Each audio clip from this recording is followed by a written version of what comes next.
ধারণা করা হচ্ছে এবারের পাকিস্তান সুপার লিগ পিএসএল-এ রেকর্ড সংখ্যক বাংলাদেশি তারকা সুযোগ পাবেন।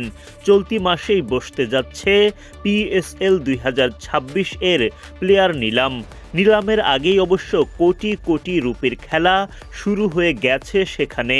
সেরা তারকাদের রিটেইন করার হিড়িক। টি-20তে সময়ের অন্যতম সেরা পেসার শাহিন শাহ আফ্রিদিকে 7 কোটি পাকিস্তানি রুপি খরচ করে রিটেইন করেছে তার দল লাহোর কালান্দার্স। আবরার আহমেদ, বাবর আজম, শাদাব খানও শাহিনের মতোই 7 কোটি রুপিতে তাদের পুরনো দলগুলোতেই থেকে যাচ্ছেন। এক নজরে 2026 পিএসএল-এ রিটেইন ক্রিকেটারদের তালিকা ও তাদের পারিশ্রমিকের পরিমাণ দেখে নেওয়া যাক।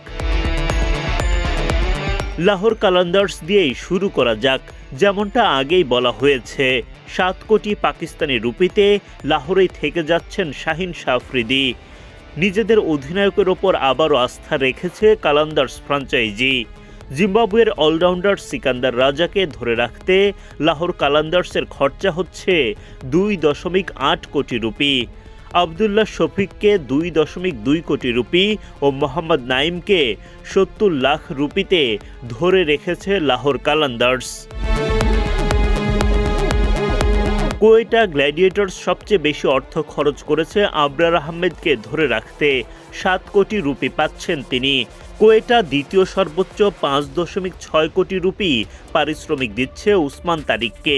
হাসান নওয়াজকে 3.92 কোটি ও সামিউল হুসাইনকে 84 লাখ রুপি পারিশ্রমিকে রিটেইন করেছে কোয়েটা গ্ল্যাডিয়েটর্স। বাবর আজমের ওপর ভরসা করেছে পেশোয়ার জালমি। 7 কোটি পাকিস্তানি রুপিতে পেশোয়ারে থেকে যাচ্ছেন তিনি।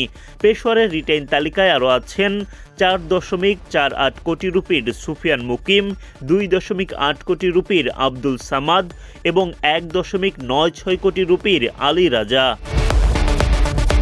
করাচি কিংসের রিটেইন তালিকায় সবচেয়ে দামি খেলোয়াড় হাসান আলী। টি-20-র অন্যতম সেরা এই পেসারের পারিশ্রমিক 4.76 কোটি রুপি। করাচির আব্বাস আফ্রিদি পাচ্ছেন 3.08 কোটি রুপি, 3.36 কোটি রুপি পারিশ্রমিক খুশদিল শাহর। ইমার্জিং তারকাদের মধ্যে সাদ বেগকে 60 লাখ রুপিতে রিটেইন করেছে করাচি।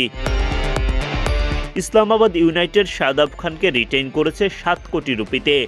সালমান ইরশাদ 1.2 কোটি ও আন্দ্রেস গোজ 1.4 কোটি রুপি পারিশ্রমিকে খেলবেন ইসলামাবাদের হয়ে।